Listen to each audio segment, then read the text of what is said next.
صباح الخير. دلوقتي الازازه دي ب45 جنيه. الازازه دي ب45 جنيه، يعني اللي بياخد تمرين نفر او اتنين مبتكملش معاه بقيه الشهر، ويضطر يروح يجيب ازازه ب45 جنيه.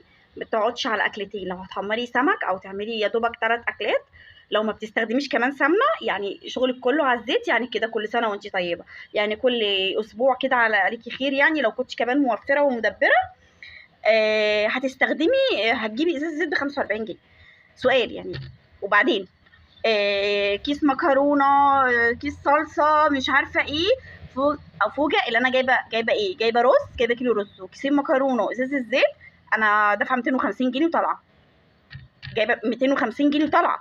ما عملتش اي حاجه، وما جبتش اي، ولا جبت خضار، ولا جبت مثلا وراك، ولا جبت بانيه، ولا جبت اي حاجه.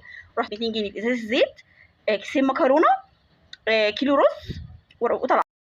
يعني رب أسرة ما يقدرش يجيب حاجة غير متطلبات البيت، اللي هو باكو الشاي، كيس السكر، ازازة الزيت.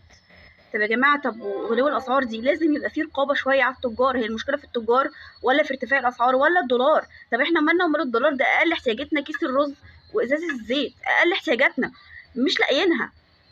الفترة الجاية هتبقى صعبة قوي يا جماعة. حد يعني قولوا لنا هنعمل ايه؟ طيب قولوا لنا نعمل ايه؟ لو صاحب بيت عنده 4 أولاد وفي دراسة وفي دروس، وغير المية والنور، لو حد كمان بيأجر، ازازة الزيت دي تعمل ايه بالله عليكم؟ في الأكل دي تعمل ايه؟ 45 جنيه كل 3 أيام تجيبيها.